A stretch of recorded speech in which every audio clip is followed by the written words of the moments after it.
요한복음 12장. 6월절 엿새 전에 예수께서 베데니로 들어가셨다. 그곳에는 얼마 전에 죽은 자들 가운데서 살아난 나사로가 살고 있었다. 나사로와 그의 누이들이 자신들의 집에서 저녁 식사를 하자고 예수를 초대했다. 마르다는 시중 들고 나사로는 사람들과 함께 식탁에 앉아 있었다. 마리아가 아주 값비싼 향유 한 병을 가지고 들어와서 예수의 발에 붓고 자기 머리카락으로 그 발을 닦아드렸다. 향유 냄새가 집안에 가득했다. 제자들 가운데 한 사람으로 이미 그때 예수를 배반할 준비를 하고 있던 가룟 유다가 말했다.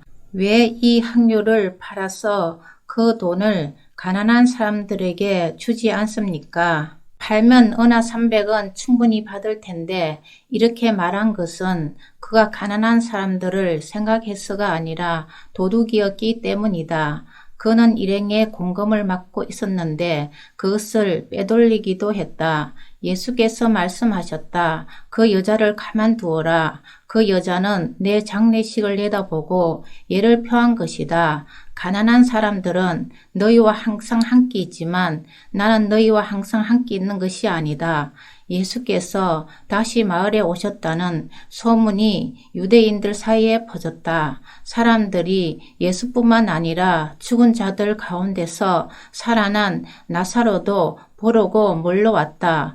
대제사장들은 나사로를 죽이기로 모의했다. 나사로 때문에 많은 유대인들이 예수를 믿었기 때문이다.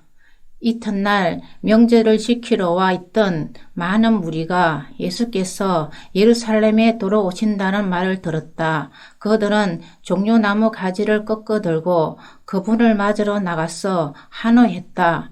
호산나! 복되다. 하나님의 이름으로 오시는 이여. 복되다. 이스라엘의 왕이여.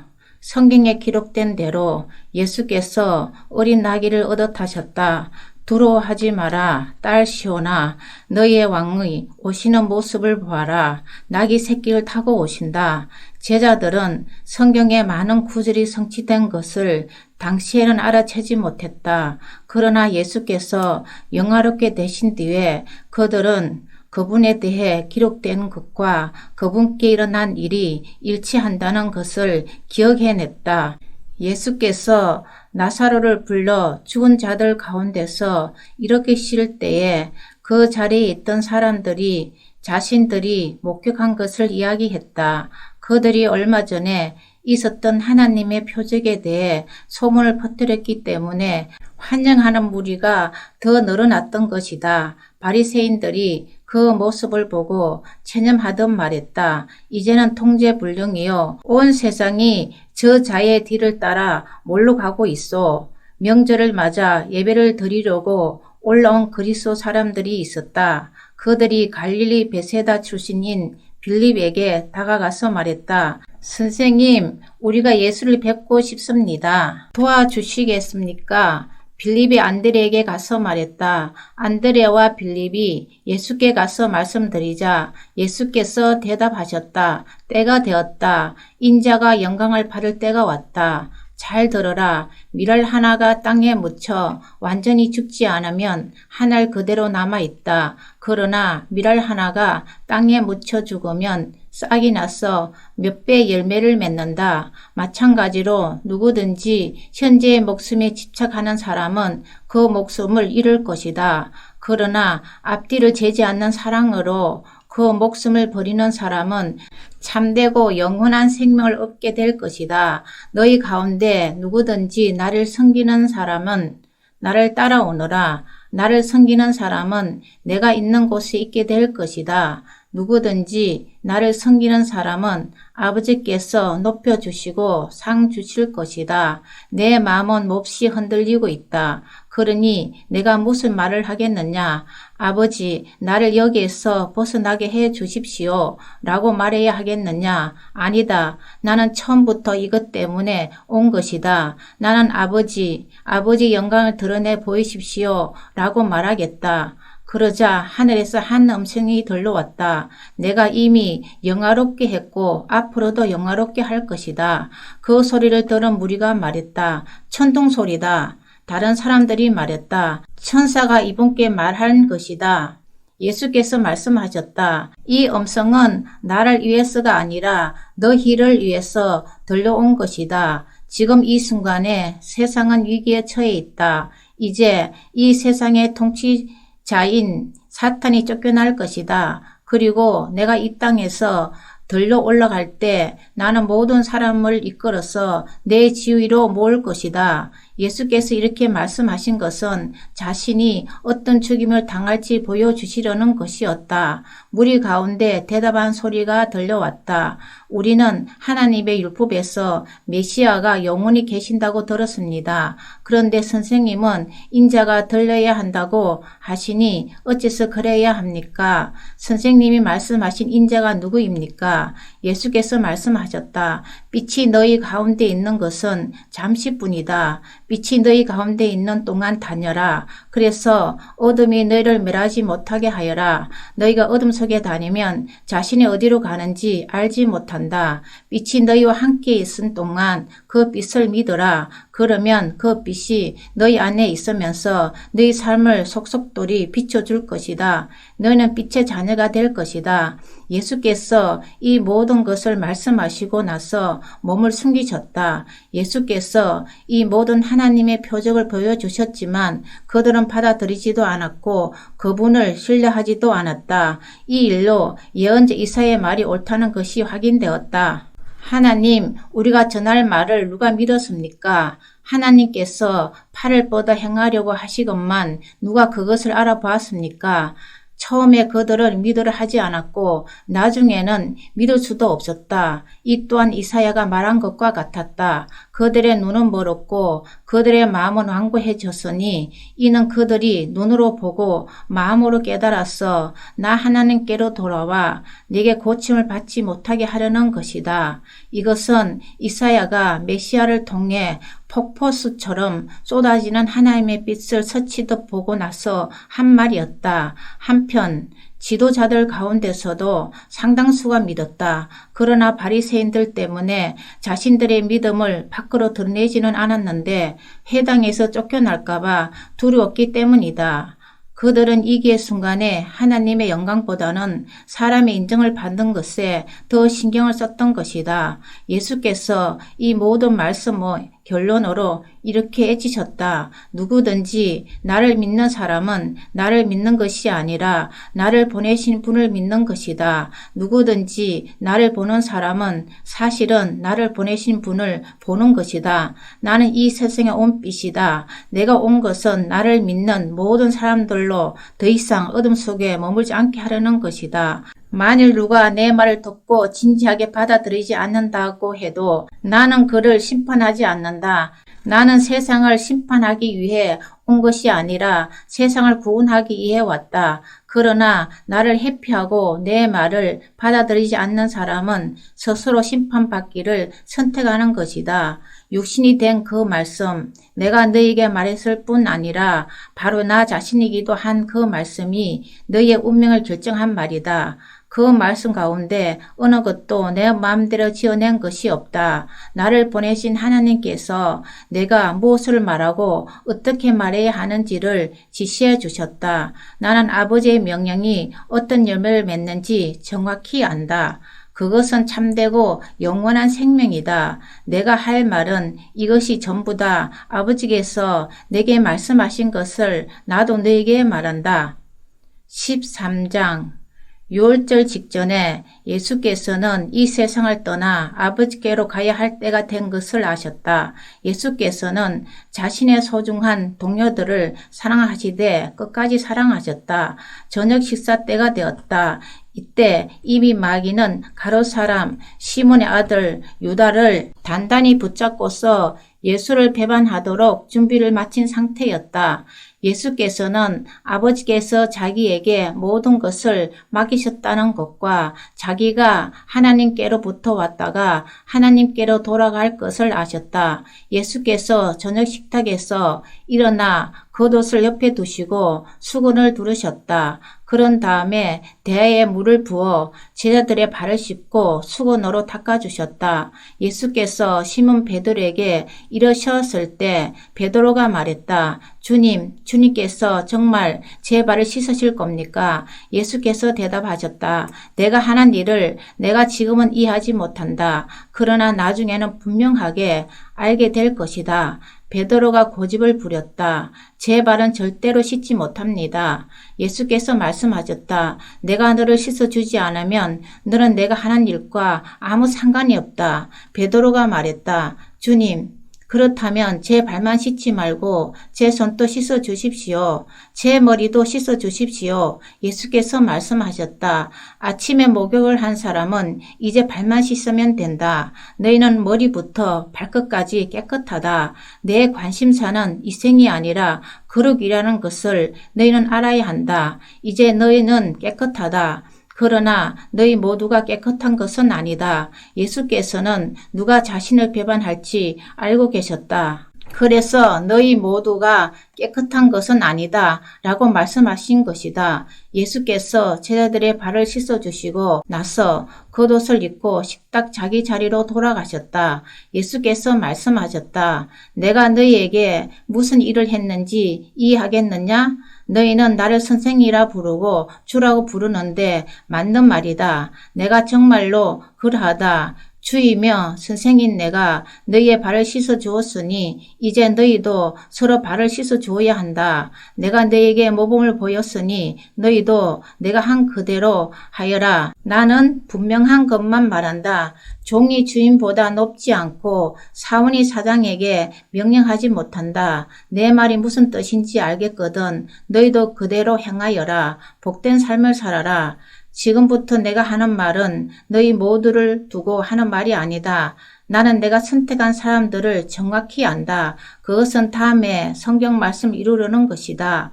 내 식탁에서 빵을 먹던 자가 나를 배반하였습니다.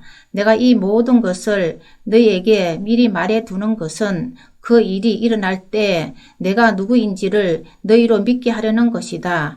너희는 이것을 바로 알고 있어야 한다. 내가 보내는 사람을 맞아들이면 나를 맞아들이는 것과 같고 나를 맞아들이면 나를 보내신 분을 맞아들이는 것과 같아.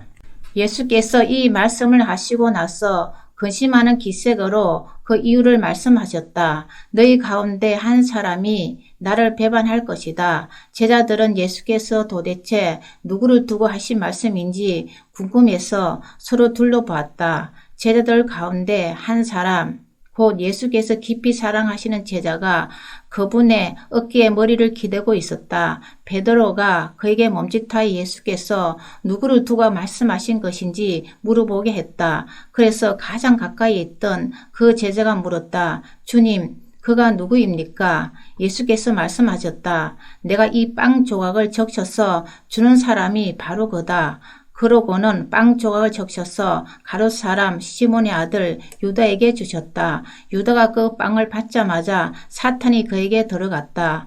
예수께서 말씀하셨다. 내가 하려고 하는 일을 하여라. 어서 마무리 지어라. 저녁 식탁에 둘러앉은 사람들 가운데 왜 예수께서 유다에게 그런 말씀하시는지 아는 사람이 아무도 없었다. 어떤 제자는 유다가 공공을 맡고 있었으므로 예수께서 그에게 명절에 필요한 것을 사라고 하셨거나 가난한 사람들에게 뭔가를 주라고 하신 것이려니 생각했다. 유다는 빵 조각을 받고 그 자리를 떠났다.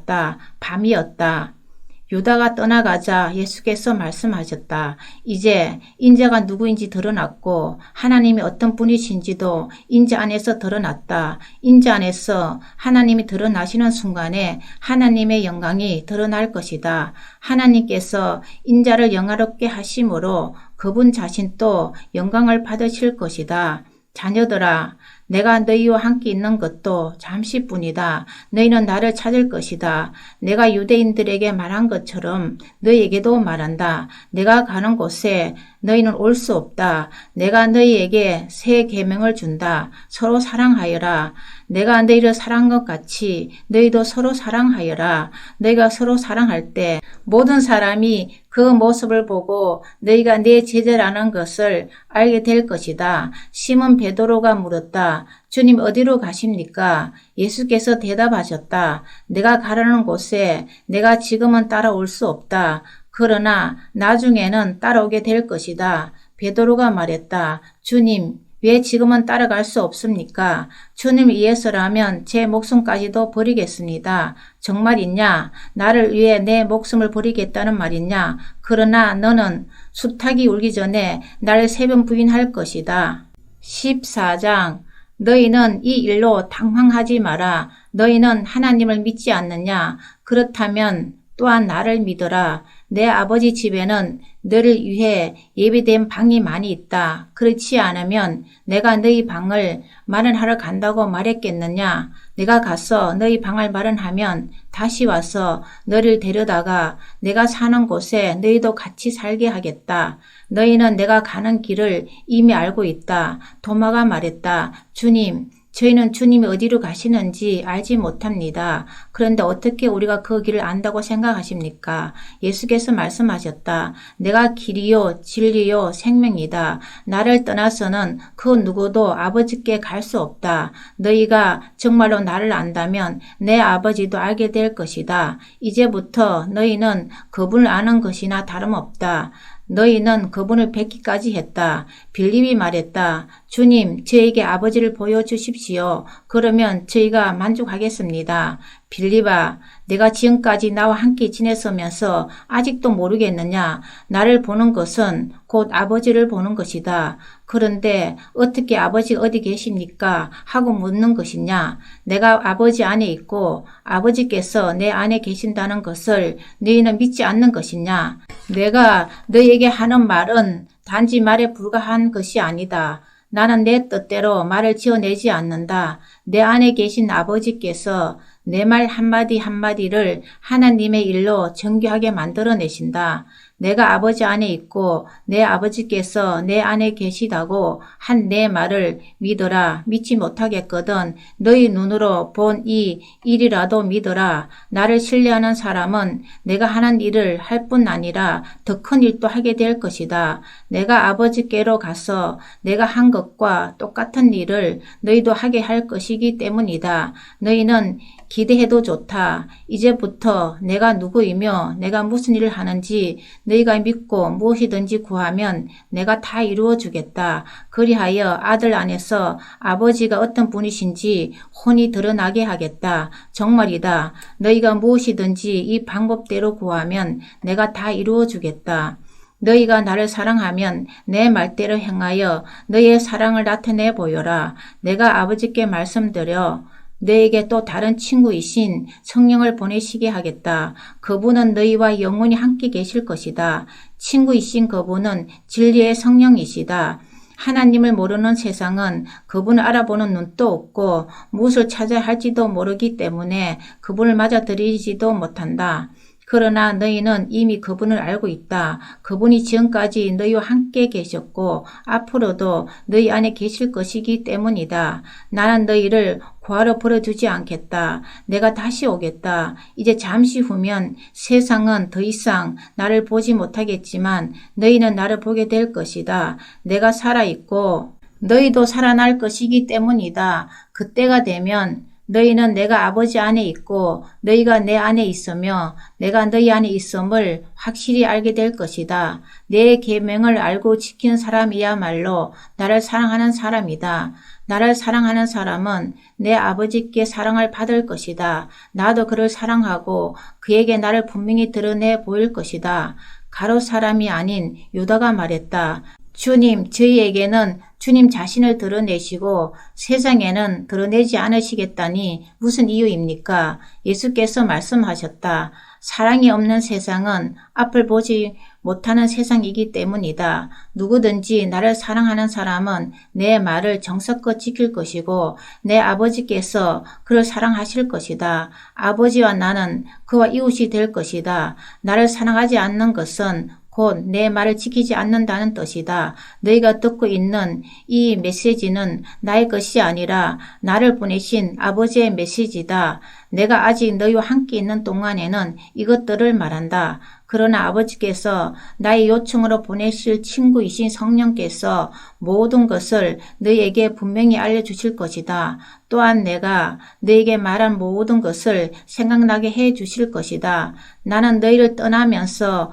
온전한 선물을 주고 간다. 그것은 평화다. 나는 너희가 홀로 남겨지고 버림받고 빼앗겼다는 느낌이 들지 않게 떠날 것이다. 그러니 당황하지 마라. 불안해하지 마라. 너희는 내가 갔다가 다시 오겠다고 한 말을 들었다. 너희가 나를 사랑한다면 내가 아버지께로 가는 것을 기뻐할 것이다. 아버지는 내 삶의 목표이자 목적이기 때문이다. 나는 그 일이 일어나기 전에 너희에게 미리 말했다. 그것은 그 일이 일어날 때 그 일이 확정되어 나를 믿는 너희 믿음이 깊어지게 하려는 것이다. 이제 나는 너희와 더 이상의 이야기는 하지 않겠다. 하나님을 모르는 이 세상에 우두머리가 공격해 오기 때문이다. 하지만 걱정하지 마라. 그는 나를 책잡을 것도 없고 그는 내게 아무런 권리도 없다. 내가 아버지를 얼마나 철저히 사랑하는지 세상이 알게 하려고 나는 마지막 하나까지도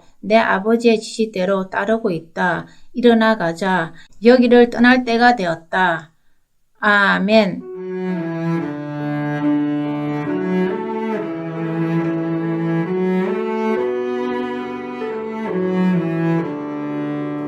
오늘도 말씀으로 승리하시길 바랍니다.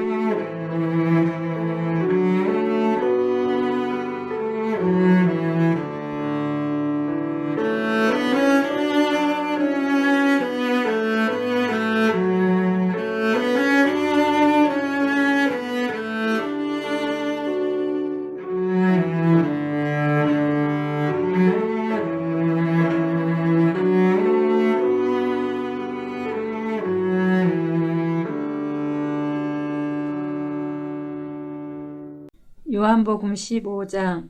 나는 참 포도나무요 내 아버지는 농부이시다. 내게 붙어 있으면서 열매를 맺지 않는 가지는 아버지께서 다 쳐내시고 열매를 맺는 가지는 잘 손질해서 더 많은 열매를 맺게 하신다. 너희는 내가 전한 메시지로 이미 잘 손질되었다. 내 안에 살아라. 내가 너희 안에 살듯이 너희도 내 안에 살아라. 가지가 홀로 열매를 맺을 수 없고 나무에 붙어 있어야 열매를 맺을 수 있듯이 너희도 내게 붙어 있지 않으면 열매를 맺을 수 없다. 나는 포도나무요 너희는 가지다. 너희가 내게 붙어 있고 내가 너희에게 붙어 있어서 친밀하고 유기적인 관계를 이루면 틀림없이 풍성한 수확을 거둘 것이다. 그러나 내게서 떨어져 있으면 너희는 아무 열매도 맺을 수 없다. 누구든지 내게서 떨어져 있는 사람은 말라 죽은 가지일 뿐이다. 사람들이 그 가지를 모아다가 모닥불에 던져버린다. 그러나 너희가 내 안에 편히 머물고 내 말이 너희 안에 머물면 너희가 구하는 것은 무엇이든 응답받고 이루어질 것을 확신해도 좋다. 이처럼 너희가 열매를 맺고 내 제자로 성숙해 갈 때 내 아버지께서 자신의 모습을 드러내 보이신다. 내 아버지가 나를 사랑하신 것 같이 나도 너희를 사랑했다. 나의 사랑 안에 편히 머물러라. 너희가 내 계명을 지키면 나의 사랑 안에 편히 머물게 될 것이다. 나도 내 아버지의 계명을 지켜서 아버지의 사랑 안에 편히 머물렀다. 내가 이것을 너희에게 말한 것은 한 가지 목적 때문이다. 그것은 나의 기쁨이 너희 기쁨이 되게 하고 너희 기쁨이 온전히 성숙하게 하려는 것이다. 내 계명은 이것이다. 내가 너희를 사랑한 것 같이 너희도 서로 사랑하여라. 최선의 사랑법은 이것이다. 친구를 위해 너희 목숨을 걸어라. 내가 너희에게 명하는 것을 너희가 행하면 너희는 내 친구가 된다. 나는 너희를 더 이상 종이라고 부르지 않겠다. 종은 주인이 무슨 생각을 하고 무슨 계획을 세우는지 알지 못하기 때문이다. 그러나 나는 너희를 친구라고 불렀다. 내가 내 아버지께 들은 것을 모두 너희에게 알려주었기 때문이다. 잊지 마라. 너희가 나를 선택한 것이 아니라 내가 너희를 선택했다. 썩지 않는 열매를 맺게 하려고 내가 너희를 세상에 두었다. 너희가 열매 맺는 사람으로서 나와 연결되어 아버지께 구하면 아버지께서 무엇이든지 너희에게 주실 것이다. 그러나 기억하여라. 핵심 계명은 이것이다. 서로 사랑하여라. 하나님을 모르는 세상이 너희를 미워하거든 세상이 먼저 나를 미워했다는 것을 기억하여라. 너희가 세상의 기준대로 살았다면 세상이 너희를 자기네 사람으로 여겨 사랑했을 것이다. 그러나 내가 너희를 선택해서 세상의 기준대로 살지 않고 하나님의 기준대로 살게 했으니 세상이 너희를 미워할 것이다. 그런 일이 일어나거든 종이 주인보다 더 나은 대우를 받지 못한다고 한 내 말을 기억하여라. 사람들이 나를 때렸으면 틀림없이 너희도 때릴 것이다. 사람들이 내 말대로 따랐으면 너희 말도 따를 것이다. 그들은 내게 한 것처럼 너희에게도 이 모든 일을 할 것이다. 그들이 나를 보내신 분을 알지 못하기 때문이다. 내가 와서 그들에게 이 모든 것을 명백하게 말해주지 않았다면 상황이 그렇게까지 나쁘지는 않았을 것이다. 그러나 이제 그들은 변명할 여지가 없다. 나를 미워하는 것은 내 아버지를 미워하는 것이나 다름없다. 내가 그들 가운데서 행한 일, 지금까지 아무도 행한 적이 없는 그 일을 내가 행하지 않았더라면 그들에게 허물이 없었을 것이다. 그러나 그들은 하나님의 표적을 보았으면서도 나와 내 아버지를 미워했다. 그들이 정당한 이유 없이 나를 미워했다고 기록된 성경 말씀이 진리인 것을 그들 스스로 입증한 셈이다. 내가 아버지께로부터 너희에게 보낼 친구이신 분, 곧 아버지께로부터 나오는 진리의 성령이 오시면 그분이 나에 대해 모든 것을 확증해 주실 것이다. 너희가 처음부터 이 일에 나와 함께 했으니 너희도 분명한 증언을 내놓아야 할 것이다. 16장 내가 너희에게 이것들을 말한 것은 장차 있을 힘든 때를 대비하게 하려는 것이다. 사람들이 너희를 회당에서 내쫓을 것이다. 심지어 너희를 죽이는 자마다 자기가 하는 일이 하나님을 위한 것이라고 생각할 때가 올 것이다. 그들은 아버지를 제대로 알지 못하기 때문에 그 같은 일을 할 것이다. 내가 너희에게 이것들을 말한 것은 사람들이 너희를 비난할 때 일어날 일을 미리 알려주어서 너희로 그때를 대비하게 하려는 것이다. 내가 이것을 처음부터 말하지 않는 것은 내가 날마다 너희와 함께 있었기 때문이다. 그러나 이제 나는 나를 보내신 분께로 간다. 그런데도 너희 가운데 아무도 어디로 가십니까? 하고 내게 묻는 사람이 없었다. 오히려 내 말이 길어질수록 너희는 더욱 슬픔에 잠겼다. 그래서 내가 다시 한번 진실을 말한다. 내가 떠나는 것이 너희에게 더 낫다. 내가 떠나지 않으면 친구이신 성령이 오시지 않을 것이다. 그러나 내가 가면 그분을 너희에게 보내주겠다. 그분이 오셔서 죄와 의와 심판에 대해 하나님을 모르는 세상의 관점이 잘못되었다는 것을 드러내실 것이다. 그들의 근본 죄는 나를 믿지 않는 것이고 의는 그들이 볼 수도 없고 통제할 수도 없는 영역인 나와 아버지가 함께 있는 하늘에서 오는 것이며 심판은 하나님을 모르는 이 세상 통치자가 재판에 붙여져서 유지 판결을 받으면서 시행된다는 것을 그분이 너희에게 보이실 것이다. 내가 너희에게 할 말이 아직 많지만 너희가 지금은 다 감당하지 못한다. 그러나 친구이신 진리의 성령이 오시면 그분이 너희 손을 잡고 모든 진리 가운데로 인도하실 것이다. 그분은 자신에게 이목을 끌지 않으면서 장차 일어날 일과 내가 행하고 말한 모든 것의 의미를 너희에게 알려주실 것이다. 그분은 나를 영화롭게 하실 것이다. 그분이 나에게서 받은 것을 너희에게 전해줄 것이기 때문이다. 아버지께서 가지고 계신 모든 것이 또한 내 것이다.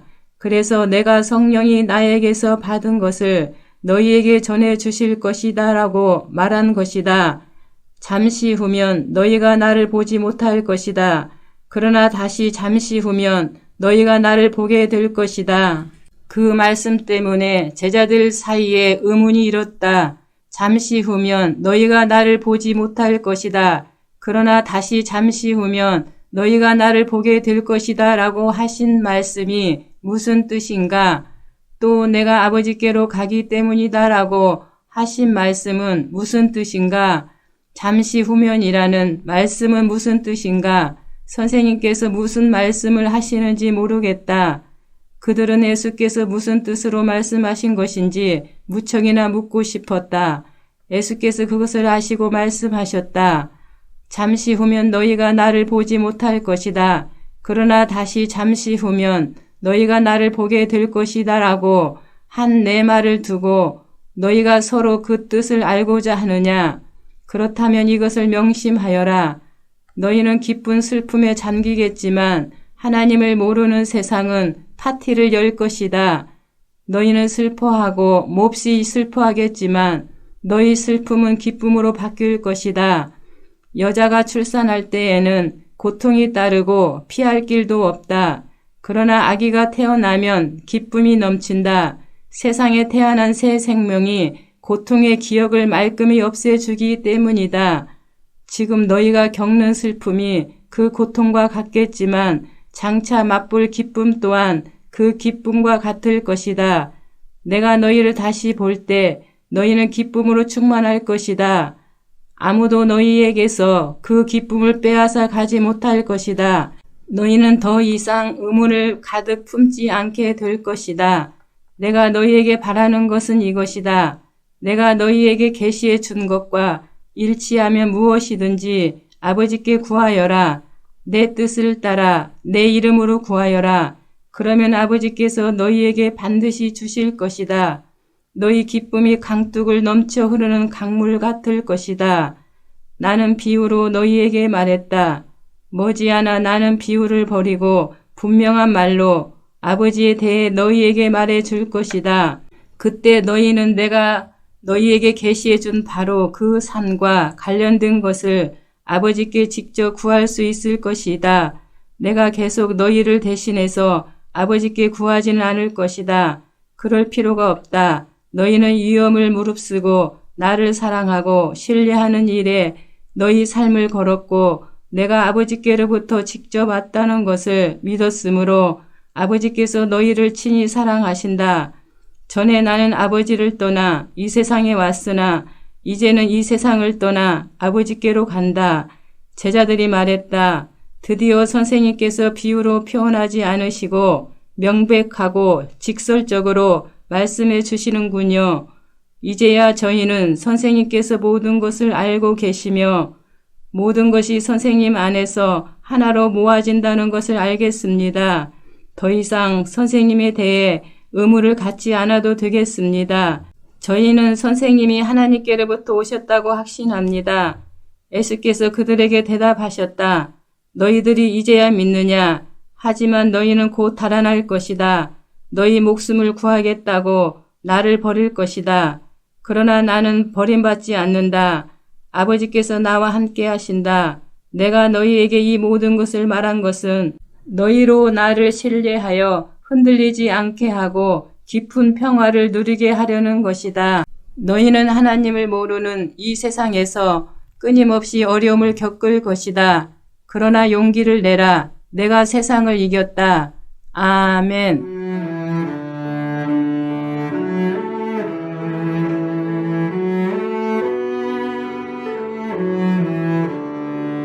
오늘도 말씀으로 승리하시길 바랍니다.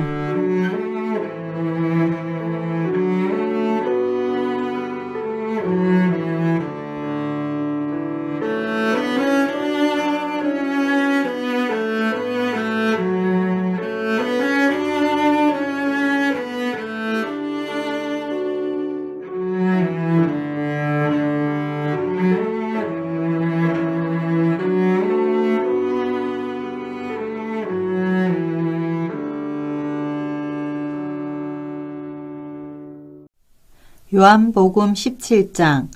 예수께서 이 말씀을 하시고 나서 눈을 들어 기도하셨다. 아버지, 때가 되었습니다. 아들의 밝은 빛을 드러내셔서 아들이 아버지의 밝은 빛을 드러내게 해 주십시오.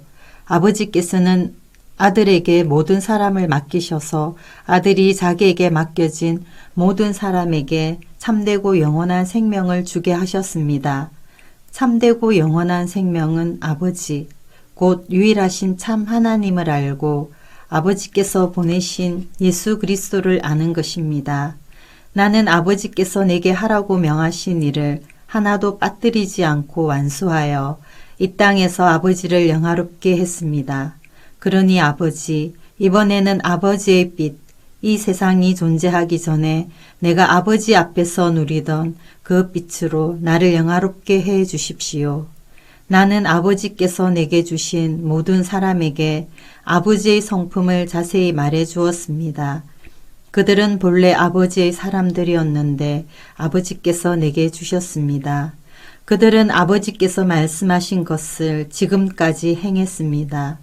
이제 그들은 모든 의심의 그림자를 넘어 아버지께서 내게 주신 모든 것이 아버지께로부터 직접 왔다는 것을 알고 있습니다. 아버지께서 내게 주신 메시지를 내가 그들에게 주었고 그들은 메시지를 받아들여 내가 아버지께로부터 왔다는 것을 확신했습니다. 나는 그들을 위해 기도합니다. 하나님을 거부하는 세상을 위해서가 아니라 아버지께서 내게 주신 사람들을 위해 기도합니다. 그들은 당연히 아버지의 사람들이기 때문입니다. 나의 모든 것이 아버지의 것이고 아버지의 것이 다 내 것입니다. 그리고 내 생명이 그들 안에서 드러나고 있습니다. 나는 더 이상 세상의 모습을 드러내지 않을 것입니다. 그러나 내가 아버지께 돌아가도 그들은 이 세상에 머물러 있을 것입니다.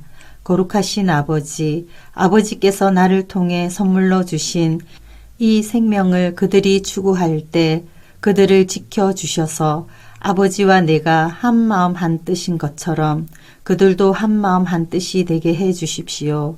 나는 그들과 함께 있는 동안 아버지께서 나를 통해 주신 생명을 추구하게 하려고 그들을 지켰습니다. 잠도 자지 않고 그들을 보호했습니다. 그들 가운데 한 사람도 잃지 않았습니다.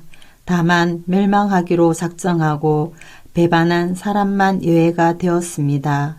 그 예외의 사람은 성경의 근거를 입증하기 위해서였습니다. 이제 나는 아버지께 돌아갑니다.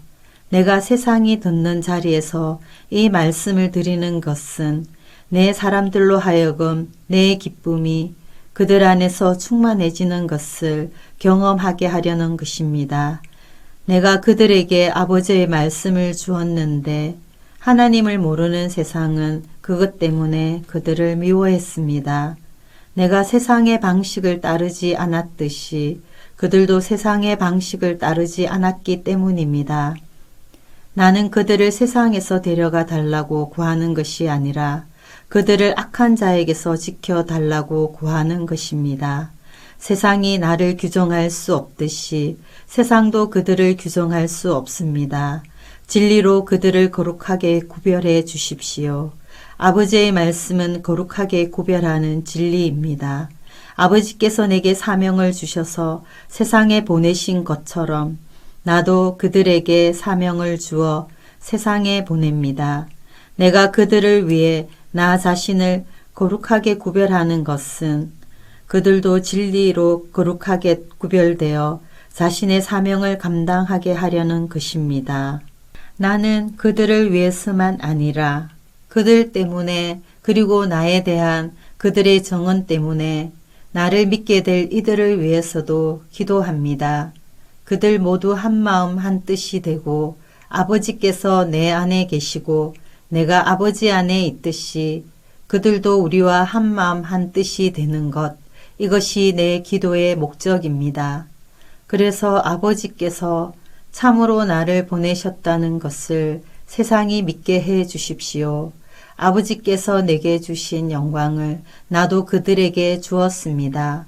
이는 내가 그들 안에 있고 아버지께서 내 안에 계시듯이 그들도 우리처럼 하나가 되어 함께하게 하려는 것입니다. 그들이 이 하나됨 속에서 성장해서 아버지께서 나를 보내셨다는 것을 아버지께서 나를 사랑하신 것 같이 그들도 사랑하셨다는 것을 하나님을 모르는 세상에 정언하게 해 주십시오. 아버지, 나는 아버지께서 내게 주신 사람들이 내가 있는 그곳에 나와 함께 있으면서 내 영광, 곧 세상이 존재하기 오래전부터 아버지께서 나를 사랑하셔서 내게 주신 빛을 보게 되기를 바랍니다. 의로우신 아버지, 세상은 아버지를 알지 못했지만 나는 아버지를 알았고 이 제자들도 아버지께서 내게 이 사명을 맡겨서 보내신 것을 알고 있습니다. 나는 아버지의 존재를, 아버지께서 어떤 분이시고 무슨 일을 하시는지를 그들에게 알렸고 계속해서 알려주겠습니다.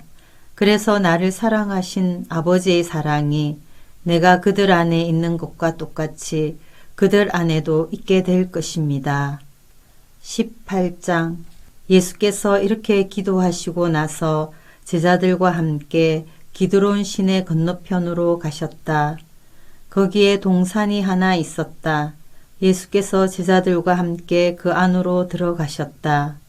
그 동산은 예수와 제자들이 자주 다니던 곳이다. 그분을 배반할 유다도 그곳을 알고 있었다. 유다는 동산으로 가는 길을 안내했고 대제사장과 바리새인들이 보낸 로마 병사와 경비병들이 그 뒤를 따라갔다.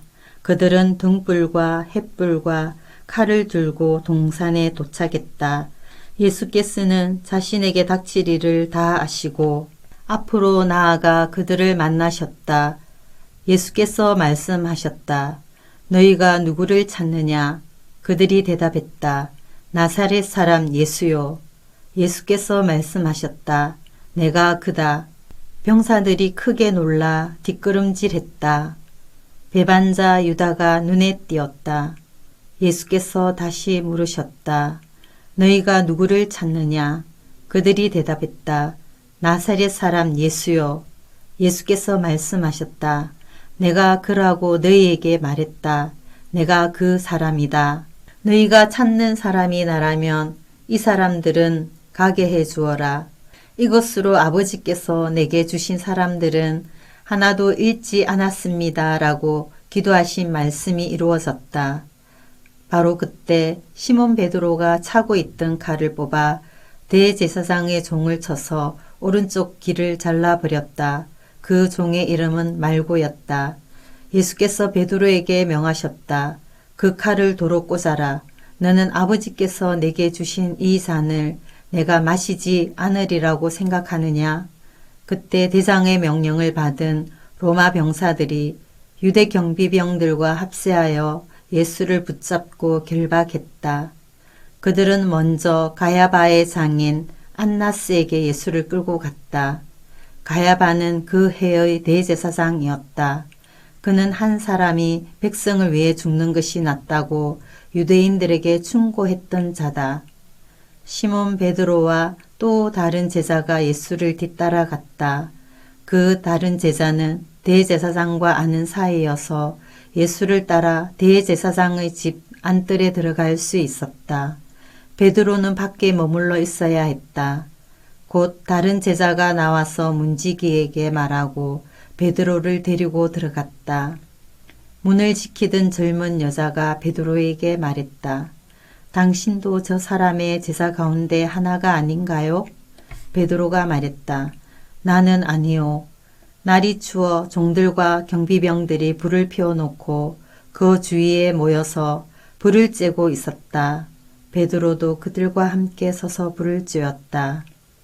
안나스가 예수의 제자들과 가르침에 대해 그분을 신문했다. 예수께서 대답하셨다. 나는 드러내놓고 말했다.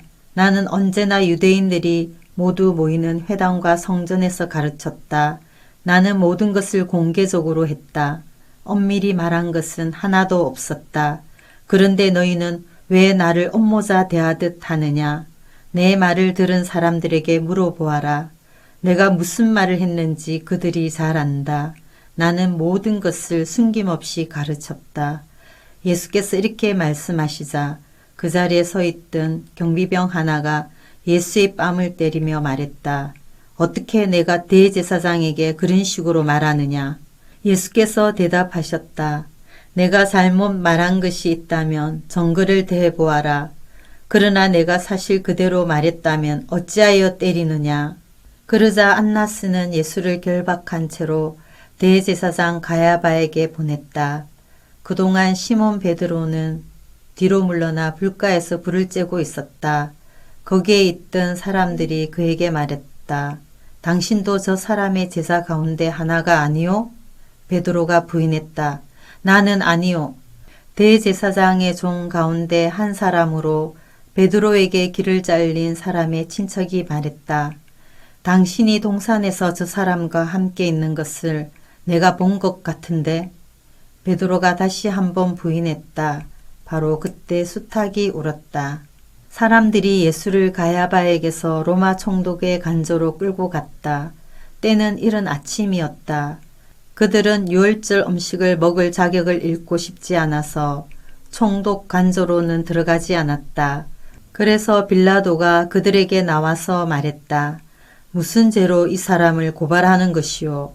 그들이 말했다. 이 사람이 악행을 저지르지 않았다면 우리가 여기까지 와서 총독님을 귀찮게 하겠습니까? 빌라도가 말했다. 그를 데려가서 여러분의 법대로 재판하시오. 유대인들이 말했다. 우리는 사람을 죽일 권한이 없습니다. 이것으로 예수께서 어떻게 죽으실 것인지 가르쳐 하신 말씀이 입증되었다.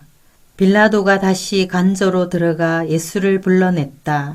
내가 유대인의 왕이냐? 예수께서 대답하셨다. 그 말은 너 스스로 한 말이냐? 아니면 다른 사람들이 나에 대해서 내게 한 말이냐? 빌라도가 말했다. 내가 유대인처럼 보이느냐? 내 동족과 대제사장들이 너를 나한테 넘겼다. 내가 무슨 일을 했느냐? 예수께서 말씀하셨다. 내 나라는 눈에 보이는 것들로 이루어지지 않는다. 만일 그랬다면 나를 따르는 사람들이 싸워서 내가 유대인들의 손에 넘어가지 않게 했을 것이다. 그러나 나는 그런 왕이 아니다. 나는 세상이 생각하는 그런 왕이 아니다. 그러자 빌라도가 말했다. 그래서 내가 왕이냐 아니냐? 예수께서 대답하셨다. 내가 사실을 말했다. 나는 왕이다. 나는 진리를 정언하려고 이 세상에 왔다. 누구든지 진리의 마음이 있는 사람, 조금이라도 진리에 관심을 갖는 사람은 내 음성을 알아듣는다. 빌라도가 말했다. 진리가 무엇이냐? 빌라도가 이 말을 한 다음 다시 유대인들에게 나가서 말했다. 나는 이 사람에게서 아무 잘못도 찾지 못하겠소. 유월절에는 내가 제수 한 명을 사면해 주는 관례가 있소. 내가 유대인의 왕이라는 이자를 놓아주면 어떻겠소? 그들이 다시 외쳤다. 이자가 아니라 바라바를 놓아주시오. 바라바는 로마 체제에 저항한 유대인이었다. 아멘.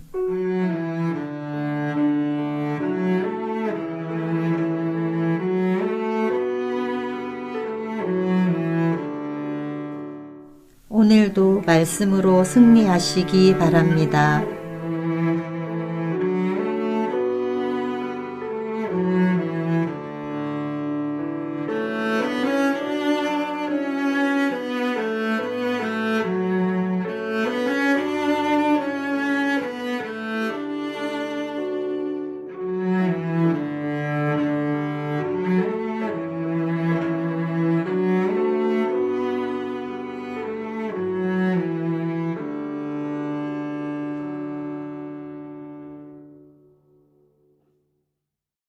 요한복음 19장. 그래서 빌라도는 예수를 데려다가 채찍질하게 했다.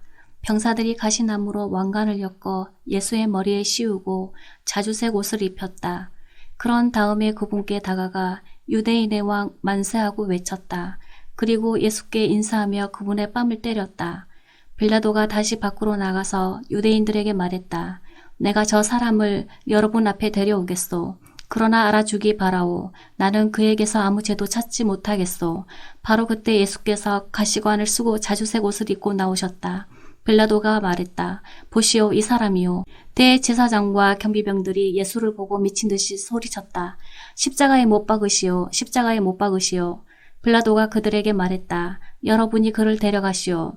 여러분이 그를 십자가에 못 박으시오. 나는 그에게서 아무 잘못도 찾지 못하겠소.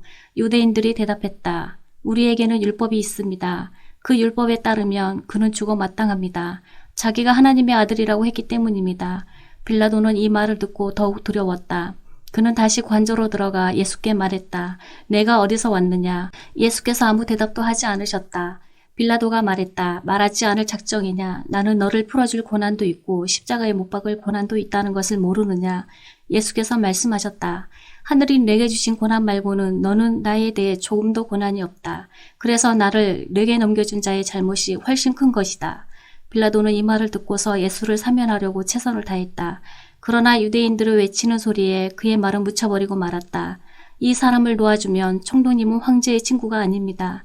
누구든지 자기가 왕이라고 주장하는 사람은 황제에게 대항하는 것이나 마찬가지입니다. 빌라도는 이 말을 듣고서 예수를 데리고 나갔다. 그는 포장된 뜰 히브리 말로 가바다라는 곳에 재판석에 앉았다. 그날은 유월절 예비일이었고 시간은 낮 12시였다. 빌라도가 유대인들에게 말했다. 여기 여러분의 왕이 있소. 그들이 다시 외쳤다. 그를 죽이시오, 죽이시오. 그를 십자가에 못 박으시오. 빌라도가 말했다. 여러분의 왕을 십자가에 못 박으라는 말이요. 대제사장들이 대답했다. 우리에게 왕은 황제뿐이요. 빌라도는 잠자코 그들의 요구를 들어주었다. 그는 예수를 십자가에 못 박도록 넘겨주었다. 그들이 예수를 끌고 갔다. 예수께서 십자가를 지시고 해골 언덕, 히브리 말로 골고다라는 곳으로 가셨다. 거기서 그들은 예수를 십자가에 못 박고 다른 두 사람도 예수를 가운데 두고 양옆에 못 박았다. 빌라도가 팻말을 써서 십자가에 달게 했다. 팻말에는 이렇게 쓰여 있었다. 나사렛 사람 예수, 유대인의 왕.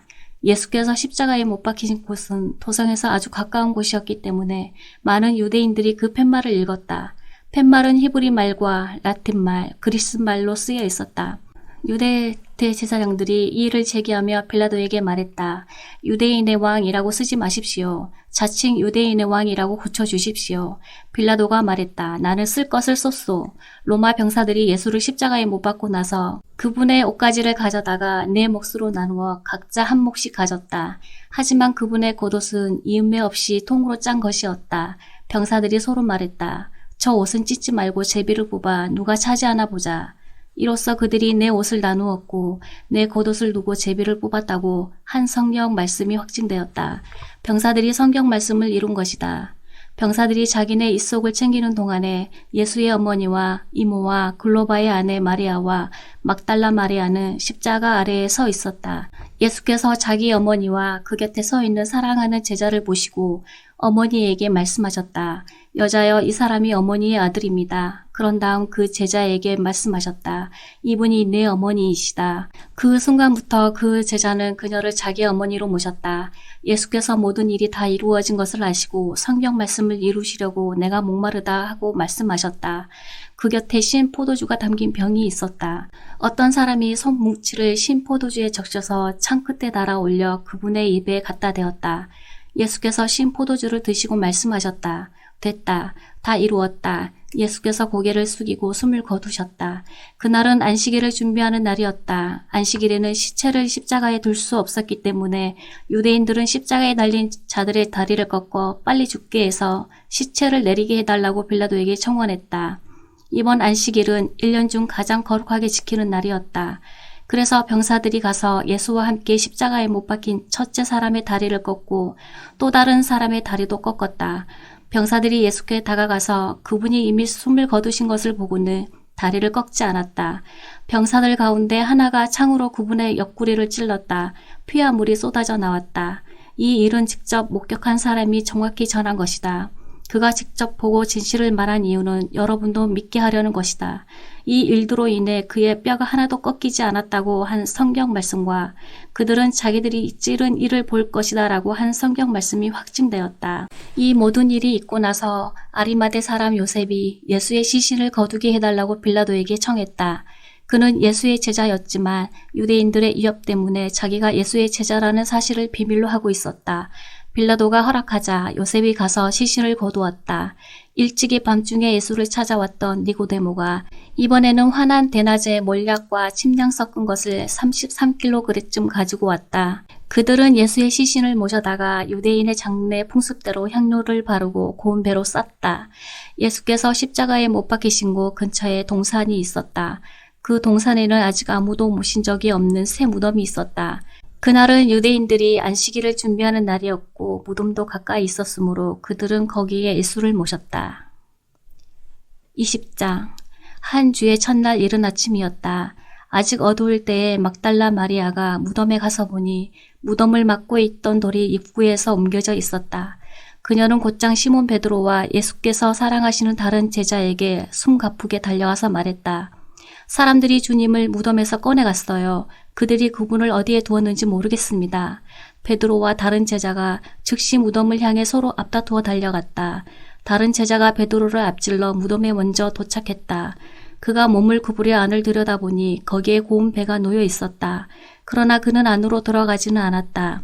시몬 베드로가 그의 뒤에 도착해서 무덤 안으로 들어가 보니 고운 배가 놓여 있었다. 그분의 머리를 감쌌던 수건은 고운 배와 함께 있지 않고 따로 가지런하게 개어져 있었다. 그제야 먼저 도착했던 다른 제자도 무덤 안으로 들어가서 증거를 보고 믿었다. 그분께서 죽은 자들 가운데서 살아나야 한다는 말씀을 아직 아무도 깨닫지 못하고 있었다. 그 후에 두 제자는 집으로 돌아갔다. 그러나 마리아는 무덤 바깥에 서서 울고 있었다. 그녀가 울면서 무릎을 꿇고 무덤 안을 들여다보니 흰 옷을 입은 두 천사가 거기에 앉아 있었다. 한 천사는 예수의 시신이 놓여있던 자리 머리맡에, 다른 천사는 발치에 앉아 있었다. 천사들이 마리아에게 말했다. 여자여 어찌하여 우느냐? 마리아가 말했다. 사람들이 내 주님을 꺼내갔습니다. 그들이 그분을 어디에 두었는지 모르겠습니다. 마리아가 이렇게 말하고 나서 뒤로 돌아서니 예수께서 거기에 서 계셨다. 그러나 마리아는 그분을 알아보지 못했다. 예수께서 마리아에게 말씀하셨다. 여자여 어찌하여 오느냐? 누구를 찾고 있느냐? 마리아는 그분이 동산지기인 줄 알고 말했다. 선생님이 그분을 모셔갔으면 어디에 두었는지 알려주세요. 내가 그분을 돌보겠습니다. 예수께서 마리아에 하고 부르셨다. 마리아가 예수께 돌아서며 히브리 말로 라보니 하고 불렀다. 이는 선생님이라는 뜻이다. 예수께서 말씀하셨다. 나를 계속 붙들고 있지 마라. 내가 아직 아버지께로 올라가지 않았다. 너는 내 형제들에게 가서 내가 내 아버지이며 너희 아버지이신 분, 곧 내 하나님이시며 너희 하나님이신 분께로 올라간다고 전하여라. 막달라 마리아가 제자들에게 가서 소식을 전했다. 내가 주님을 배웠어요. 마리아는 예수께서 자기에게 말씀하신 모든 것을 그들에게 알렸다. 그날 해진역에 제자들이 모였으나 그들은 유대인들이 무서워 집에 있는 문이나 문은 다 닫아 걸고 있었다. 예수께서 들어오셔서 그들 가운데 서서 말씀하셨다. 너희에게 평안이 있기를. 그러고 나서 자기의 두 손과 옆구리를 제자들에게 보여주셨다. 제자들은 자기 눈으로 주님을 뵙고는 기쁨을 가누지 못했다. 예수께서 다시 한번 인사하셨다. 너희에게 평안이 있기를. 아버지께서 나를 보내신 것처럼 나도 너희를 보낸다. 예수께서 이 말씀을 하시고 나서 숨을 깊이 들이쉬었다가 그들에게 내쉬며 말씀하셨다. 성령을 받아라. 너희가 다른 사람의 죄를 용서하면 그 죄가 영원히 사라질 것이다. 너희가 죄를 용서하지 않으면 그 죄를 가지고 무엇을 하려느냐. 그러나 12제자 가운데 한 사람으로 간혹 쌍둥이라고 불리는 도마는 예수께서 오셨을 때 그 자리에 없었다.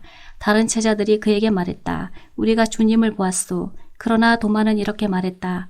내가 그분 손에 난 못자국을 보고 그 못자국에 내 손가락을 넣어보고 그분의 옆구리에 내 손을 넣어보지 않고는 그 말을 믿지 않겠소. 8일 후에 제자들이 다시 방에 모여 있었다. 이번에는 도마도 함께 있었다. 예수께서 잠긴 문들을 지나 들어오셔서 그들 가운데 서서 말씀하셨다. 너희에게 평안이 있기를. 그런 다음 예수께서 도마에게 주목하며 말씀하셨다. 내 손가락을 내 손에 대어 보아라. 내 손을 내 옆구리에 넣어 보아라. 의심하는 자가 되지 말고 믿는 자가 되어라. 도마가 말했다. 나의 주님, 나의 하나님.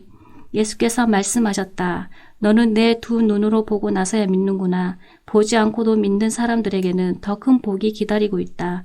예수께서는 이 책에 기록된 것보다 훨씬 많은 표적을 베푸셔서 하나님을 계시해 주셨다. 이것을 기록한 이유는 예수께서 메시아이시며 하나님의 아들이심을 여러분으로 믿게 하고 그 믿음을 통해 예수께서 친히 계시해 주신 참되고 영원한 생명을 얻게 하려는 것이다. 21장. 그 후에 예수께서 제자들에게 다시 나타나셨는데 이번에는 디베라 바다 갈릴리 호수에서였다. 예수께서 나타나신 경위는 이렇다. 시몬 베드로, 쌍둥이라고도 하는 도마, 갈릴리 가나 출신의 나다나엘, 세베대의 두 아들, 그리고 다른 두 제자가 함께 있었다. 시몬 베드로가 말했다. 나는 고기 잡으러 가야겠다. 나머지 사람들도 우리도 함께 가겠다고 대답했다. 그들은 나가서 배를 탔다. 그날 밤 그들은 아무것도 잡지 못했다. 해가 뜰 무렵 예수께서 바닷가에 서 계셨으나 그들은 그분을 알아보지 못했다. 예수께서 그들에게 말씀하셨다. 좋은 아침이구나. 아침거리로 뭘 좀 잡았느냐? 그들이 대답했다. 못 잡았습니다. 예수께서 말씀하셨다. 그물을 배 오른쪽에 던지고 어떻게 되는지 보아라. 그들은 그 말씀대로 했다. 순식간에 수많은 고기가 그물에 걸려들었다. 힘이 날려서 그물을 끌어올리지 못할 정도였다. 그때 예수께서 사랑하시는 제자가 베드로에게 말했다. 주님이시다. 시몬 베드로가 그분이 주님이신 것을 알고는 일하느라 벗어놓았던 옷을 급히 챙겨 입고 바다로 뛰어들었다. 다른 제자들은 배를 탄 채로 고기가 가득 든 그물을 끌고 나왔다. 그들은 육지에서 90m 정도밖에 떨어지지 않은 곳에 나가 있었다. 그들이 배에서 내리고 보니 숯불이 지펴져 있고 그 위에 물고기와 빵이 익고 있었다. 예수께서 말씀하셨다. 너희가 방금 잡은 물고기를 몇 마리 가져오너라. 시몬 베드로가 다른 제자들과 힘을 합쳐 그물을 바닷가로 끌어올렸는데 큰 물고기가 153마리나 되었다. 그렇게 많은 물고기가 들었는데도 그물이 찢어지지 않았다. 예수께서 말씀하셨다. 아침 식사가 준비됐다. 제자들 가운데 당신은 누구십니까? 하고 감히 묻는 사람이 없었다. 그들은 그분이 주님이신 것을 알고 있었다. 예수께서 빵을 들어 그들에게 주시고 물고기도 그들에게 주셨다. 예수께서 죽은 자들 가운데서 살아나신 뒤에 제자들에게 살아있는 모습을 보이신 것은 이번이 세 번째였다. 아침 식사 후에 예수께서 시몬 베드로에게 말씀하셨다. 요한의 아들 시몬아, 내가 이 사람들보다 나를 더 사랑하느냐? 예, 주님, 제가 주님을 사랑하는 줄을 주님이 아십니다. 예수께서 말씀하셨다. 내 어린 양들을 먹여라. 그런 다음 예수께서 두 번째로 물으셨다. 요한의 아들 시몬아, 내가 나를 사랑하느냐? 예, 주님, 제가 주님을 사랑하는 줄을 주님이 아십니다. 예수께서 말씀하셨다. 내 양들을 돌보아라. 예수께서 세 번째로 물으셨다. 요한의 아들 시몬아, 내가 나를 사랑하느냐? 예수께서 내가 나를 사랑하느냐 하고 세 번째 물으시니 베드로는 근심이 되었다. 주님, 주님은 모르시는 것이 없습니다. 제가 주님을 사랑하는 줄을 주님께서 틀림없이 아십니다. 예수께서 말씀하셨다. 내 양들을 먹여라. 이제 너에게 진실을 알려주겠다. 내가 젊었을 때는 내 스스로 옷을 입고 어디든지 원하는 곳으로 다녔다. 그러나 내가 나이 들어서는 두 팔을 벌려야 할 것이다. 다른 사람이 내게 옷을 입히고 내가 원하지 않는 곳으로 너를 데려갈 것이다. 예수께서 이렇게 말씀하신 것은 베드로가 어떤 죽음으로 하나님을 영화롭게 할 것인지를 암시하신 것이다. 이 말씀을 하시고 예수께서 이렇게 명하셨다. 나를 따라오너라. 베드로가 고개를 돌려보니 예수께서 사랑하시는 제자가 바로 뒤에서 따라오고 있었다. 베드로가 그를 보고 예수께 물었다. 주님, 이 사람은 어떻게 되겠습니까? 예수께서 말씀하셨다. 내가 다시 올 때까지 그를 살려두고자 하더라도 그것이 너와 무슨 상관이 있느냐. 너는 나를 따라오너라. 그래서 그 제자가 죽지 않을 것이라는 소문이 형제들 사이에 퍼진 것이다. 그러나 예수께서 하신 말씀은 그런 뜻이 아니었다. 예수께서는 그저 내가 다시 올 때까지 그를 살려두고자 하더라도 그것이 너와 무슨 상관이 있느냐라고 말씀하셨을 뿐이다. 이 모든 일을 목격하고 기록한 사람이 바로 그 제자다. 우리 모두는 그의 증언이 믿을만하고 정확하다는 것을 알고 있다. 이 밖에도 예수께서는 아주 많은 일을 행하셨다. 그것을 하나도 빠뜨리지 않고 낱낱이 기록한다며 그 기록한 책을 다 담아두기에는 이 세상도 비좁을 것이다. 아멘.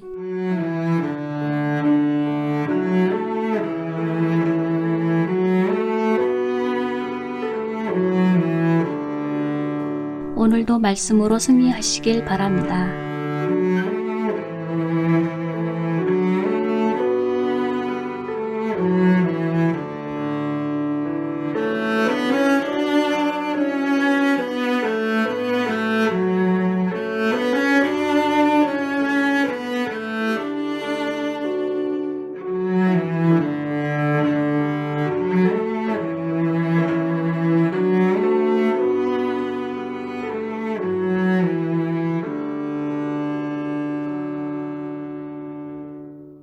카일 아이들먼의 팬인가 제자인가라는 책의 제목은 예수님의 이야기에 감동만 받고 거기서 끝나버리는 수많은 그리스도인들을 향한 질문입니다. 많은 그리스도인들이 예수의 이야기가 너무 감동적인 나머지 구경꾼으로서 열광을 하다가 그 자리에 안주합니다. 예수의 팬이 되어서 감탄사를 연발하고 기분 좋을 때 그분을 본받으려고 하는 정도의 만족할 뿐입니다. 누가는 그리스도인들이 예수의 구경꾼이 되거나 메시지의 팬이 되지 않도록 하기 위해 누가복음에서 멈추지 않고 한 권의 책을 더 기록합니다. 그는 거의 쉬지 않고 펜에 잉크가 마를 겨를도 없이 누가복음과 같은 문체, 같은 어휘를 가지고 이야기를 이어나갑니다. 그 책이 바로 사도행전입니다. 예수의 이야기는 예수에서 끝나지 않고 그분을 믿는 사람들의 삶을 통해 계속 이어집니다. 초자연적인 역사도 예수에게서 멈추지 않고 사도행전의 성령의 역사를 통해 계속됩니다. 사도행전은 이 구원의 메시지가 사방으로 들불처럼 퍼져갔다고 전하고 있습니다. 예수께서 하나님의 구경꾼이 아니셨듯이 예수를 따르는 그리스도인들도 단순히 그분의 구경꾼이 되어서는 안 된다고 사도행전은 분명히 밝히고 있습니다. 그들은 하나님의 행하시는 역사 안에 있었고 하나님은 그들 안에서 일하셨으며 그들 안에 살아 계셨습니다. 그러므로 우리는 단순히 예수님께 열광하는 구경꾼의 수준을 넘어서서 이제는 그분을 따르는 제자의 삶을 살아야 합니다. 하나님의 나라는 그렇게 구경꾼들이 아니라 참된 제자들의 삶을 통해 우리에게 전해졌습니다. 사도행전을 다 읽을 즈음에 우리의 발걸음도 사도행전에 나오는 제자들의 발걸음을 따라 제자의 길을 걸어갈 수 있게 되기를 간절히 바랍니다. 사도행전 1장 친애하는 데오빌로 각하께 이 책 첫 권에서 나는 예수께서 성령으로 말미암아 친히 택하신 사도들에게 작별을 고하시고 하늘로 들려 올라가신 날까지 그분이 행하시고 가르치신 모든 것을 기록했습니다. 예수께서는 죽으신 후에 40일에 걸쳐 여러 다른 상황에서 사도들에게 살아계신 모습으로 나타나셨습니다. 얼굴을 대면한 여러 번의 만남에서 그분은 그들에게 하나님 나라에 관한 일들을 말씀해 주셨습니다. 만나서 함께 식사를 하면서 사도들에게 절대로 예루살렘을 떠나지 말라고 하시며 이렇게 이르셨습니다. 아버지께서 약속하신 것, 곧 너희가 내게서 들은 약속을 기다려야 한다. 요한은 물로 세례를 주었지만 너희는 성령으로 세례를 받을 것이다. 이제 곧 받을 것이다. 마지막으로 함께 있을 때에 사도들이 물었다. 주님, 이스라엘의 나라를 회복하실 때가 지금입니까? 예수께서 그들에게 말씀하셨다. 때는 너희가 알 수 없다. 때를 정하는 것은 아버지의 몫이다. 너희가 받을 것은 성령이다. 성령이 너희에게 오시면 너희는 예루살렘과 온 유대와 사마리아와 세상 끝까지 가서 내 증인이 될 것이다. 이것이 그분의 마지막 말씀이었다. 예수께서는 사도들이 보는 가운데 들려 올라가 구름 속으로 사라지셨다. 그들은 빈 하늘을 바라보며 거기 서 있었다. 그때 갑자기 흰 옷을 입은 두 사람이 나타났다. 그들이 말했다. 너희 갈릴리 사람들아, 왜 거기 서서 빈 하늘만 쳐다보고 있느냐? 너희 가운데서 하늘로 들려 올라가신 이 예수는 떠나신 그대로 틀림없이 영광 중에 오실 것이다. 사도들이 올리브 산이라는 곳을 떠나 예루살렘으로 돌아갔다. 1km가 채 안 되는 길이었다. 그들은 모임 장소로 사용하던 다락방으로 갔다.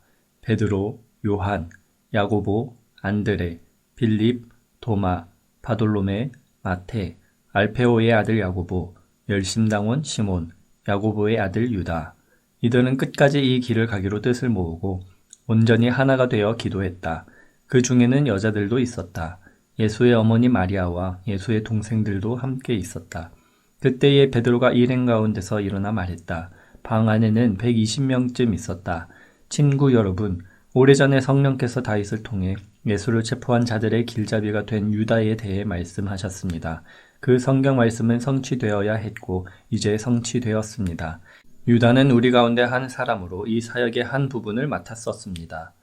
여러분도 알다시피 그는 뇌물로 받은 악한 돈으로 조그마한 농지를 샀는데 거기서 배가 터지고 창자가 쏟아져 나오는 비참한 최후를 맞았습니다. 이는 예루살렘 사람이면 누구나 아는 일입니다. 사람들은 그곳을 살인의 밭이라고 합니다. 정확히 시편에 기록된 그대로입니다. 그의 농지가 흉흉하게 되어 아무도 거기 살지 못하게 하소서. 또한 나중에 기록된 그대로입니다. 그의 자리를 다른 사람이 대신하게 하소서. 이제 유다를 대신할 사람을 세워야 합니다. 후임자는 예수께서 요한에게 세례를 받으시던 때부터 승천하신 날까지 우리와 함께 있었고 우리와 함께 그분의 부활의 증인으로 지목된 사람들 중에서 나와야 합니다. 그들은 두 사람을 추천했다. 일명 유스도라 하는 요셉 바사바와 마띠아였다. 그들은 기도했다. 오 하나님, 하나님께서는 우리 각 사람을 속속들이 아십니다. 유다가 제 갈 길을 가려고 벌인 이 사역과 지도자의 자리를 대신할 사람으로 하나님께서 이 두 사람 중에 누구를 택하셨는지 보여주십시오. 그들은 제비를 뽑았다. 마띠아가 뽑혀서 12사도 중에 들게 되었다. 2장 오순절이 되었을 때 그들이 다 함께 한 곳에 있었다. 난데없이 맹렬한 기세의 강한 바람 같은 소리가 났으나 그 소리가 어디서 나는지 아무도 알 수 없었다. 그 소리가 온 건물을 가득 채웠다. 그러더니 성령께서 들불처럼 무리 사이로 퍼졌고 그들은 성령께서 시키시는 대로 여러 다른 언어로 말하기 시작했다. 마침 그때의 예루살렘에는 많은 유대인들이 머물고 있었다. 그들은 세계 각지에서 모인 경건한 순례자들이었다. 그들이 그 소리를 듣고 서둘러 달려왔다. 그런데 그들은 각자의 모국어로 들려오는 소리를 듣고 크게 놀랐다. 도무지 무슨 일인지 영문을 알 수 없어 그들은 이렇게 되뇌었다. 이들은 다 갈릴리 사람들이 아닌가? 그런데 이들이 하는 말이 우리 각 사람의 모국어로 들리니 어찌 된 일인가? 바데 사람, 메데 사람, 엘람 사람, 메소포타미아, 유대, 갑바도기아, 본도와 아시아, 부르기아와 밤빌리아, 이집트, 구레네에 속한 리비아 여러 지역에서 온 방문객들, 로마에서 이주해 온 유대인과 개종자들, 크레테 사람과 아라비아 사람들까지 이들이 우리 언어로 하나님의 능하신 일들을 말하고 있지 않는가? 그들은 머리가 혼란스러워 갈피를 잡을 수 없었다. 당황해서 도대체 이게 무슨 일이지 하는 말을 서로 주고받았다. 그런가 하면 이 사람들이 싸구려 술에 취했다고 놀리는 사람들도 있었다. 바로 그때에 다른 11사도의 지지를 받은 베드로가 일어나 무척 긴박한 어조로 말했다. 유대인 동포 여러분과 예루살렘을 방문 중인 모든 여러분, 잘 듣고 이 이야기를 바로 아시기 바랍니다. 이 사람들은 여러분 가운데 일부가 생각하는 것처럼 술에 취한 것이 아닙니다. 이제 겨우 아침 9시인데 취할 시간이나 있었겠습니까? 이것은 예언자 요엘이 장차 일어날 것이라고 알려준 일입니다. 하나님께서 말씀하신다. 마지막 때에 내가 모든 사람에게 내 영을 부어줄 것이다. 너희 아들들은 예언할 것이며 너희 딸들도 예언할 것이다. 너희 청년들은 환상을 볼 것이며 너희 노인들은 꿈을 꿀 것이다. 그때가 이르면 나를 섬기는 남종과 여종에게 내 영을 부어줄 것이니 그들은 예언할 것이다. 내가 위로 하늘의 이적과 아래로 땅의 표적을 베풀 것이니 피와 불과 소용돌이치는 연기, 주의 날, 무섭고 기이한 그 날이 오기 전에 해가 어두워지고 달이 핏빛으로 붉어질 것이다. 누구든지 나 하나님에게 구해달라고 부르짖는 자는 구원을 얻을 것이다. 이스라엘 동포 여러분, 이 말을 잘 들으십시오. 나사렛 예수는 하나님께 온전히 인정받으신 분이셨습니다. 하나님께서 그분을 통해 행하신 기적과 이적과 표적들은 여러분이 이미 다 알고 있습니다. 이 예수께서 하나님의 주도 면밀하신 계획에 따라 법을 제멋대로 주무르는 사람들에게 배반당하시고 여러분에게 넘겨졌습니다. 여러분은 그분을 십자가에 못 박아 죽였습니다. 하지만 하나님께서 죽음의 밧줄을 푸시고 그분을 다시 살리셨습니다. 죽음은 그분의 상대가 되지 못했습니다. 다윗이 이 모든 것을 말했습니다. 내가 항상 내 앞에 계신 하나님을 배웠다. 그분이 내 곁에 계시니 그 무엇도 나를 흔들 수 없다. 내 속에서 온통 기쁨과 희열이 넘쳐 나는 소망의 땅에 내 거처를 정했다. 주님은 절대로 나를 음부에 버리지 않으실 것이므로 나는 죽음의 악취조차 맞지 않을 것이다. 주님께서 내 발을 생명길에 두셨고 주님의 얼굴은 온 사방의 햇빛 같은 기쁨으로 빛난다. 사랑하는 친구 여러분, 여러분에게 더없이 솔직하게 말하겠습니다. 우리 조상 다윗이 죽어서 묻혔고 그 무덤이 오늘도 분명히 우리 눈앞에 있습니다. 그러나 예언자이기도 했던 그는 자신의 한 후손이 나를 다스릴 것이라고 하신 하나님의 엄숙한 맹세를 알고서 먼 장래를 내다보며 메시아의 부활을 앞서 말했습니다. 음부에 내려가지 않고 죽음의 악취를 맞지 않을 것이다 라는 말이 바로 그것입니다. 이 예수를 하나님께서 다시 살리셨습니다. 여기 있는 우리가 다 그 일의 증인입니다. 그 후 예수께서 하나님 오른편 높은 곳에 올려져 아버지께서 약속하신 성령을 받으시고 그 받으신 성령을 우리에게 부어주셨습니다. 여러분은 지금 그 일을 보고 듣고 있습니다. 그래서 다윗은 자기가 직접 하늘로 올라가지 않았지만 이렇게 말했습니다. 하나님께서 내 주님께 말씀하셨다. 내가 내 원수들을 내 발판으로 삼을 때까지 너는 내 오른편에 앉아 있어라. 그러니 온 이스라엘 여러분, 이것을 아십시오. 여러분이 십자가에서 죽인 이 예수를 하나님께서 주와 메시아로 삼으셨습니다. 더 이상 의심할 여지가 없습니다. 듣고 있던 사람들이 마음속 깊이 찔려서 베드로와 다른 사도들에게 물었다. 형제 여러분, 그러면 우리가 이제 어떻게 해야 합니까? 베드로가 말했다.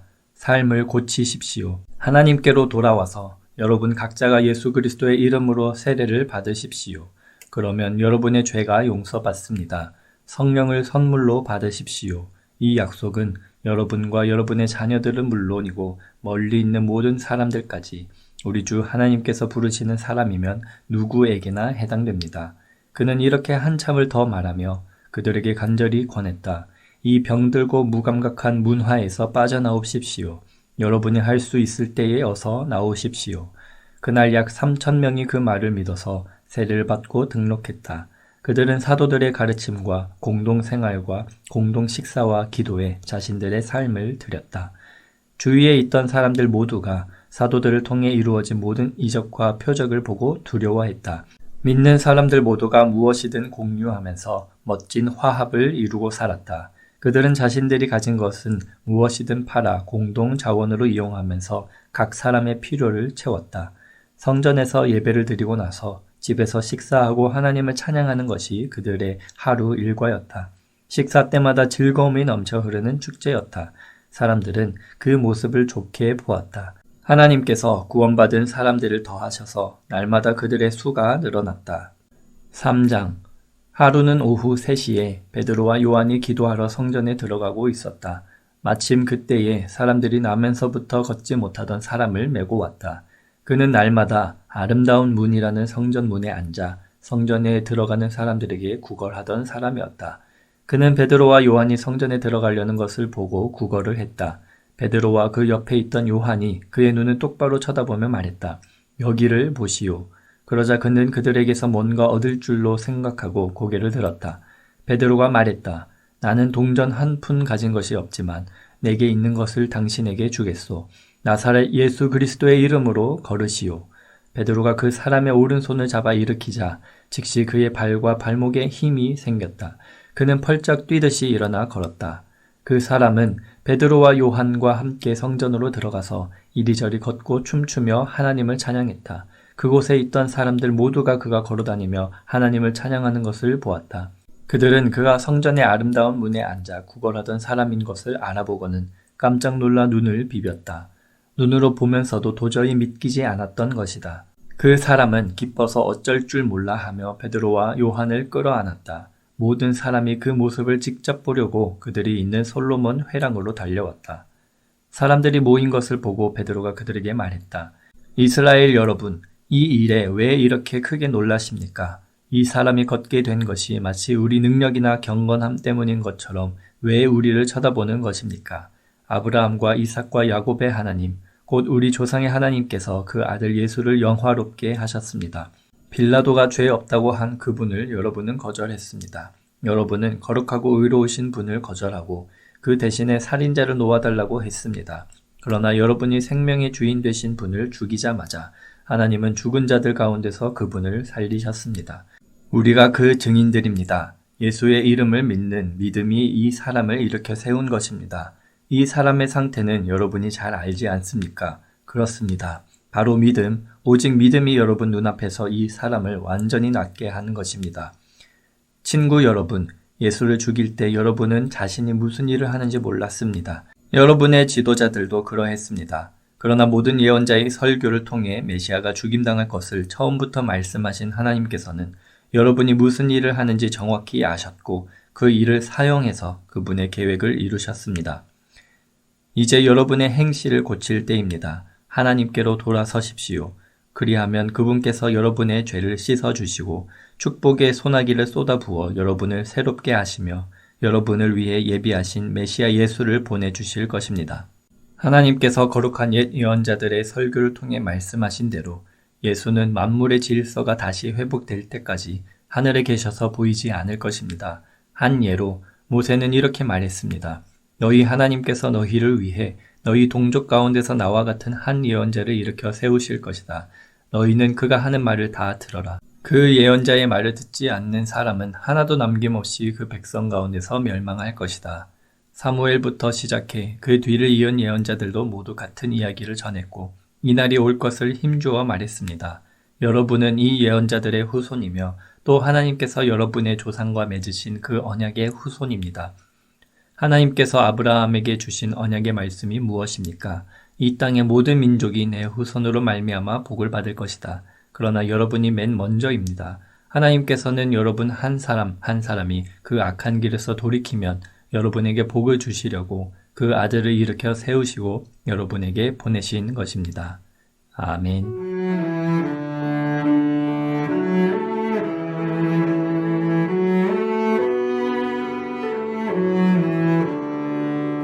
오늘도 말씀으로 승리하시길 바랍니다.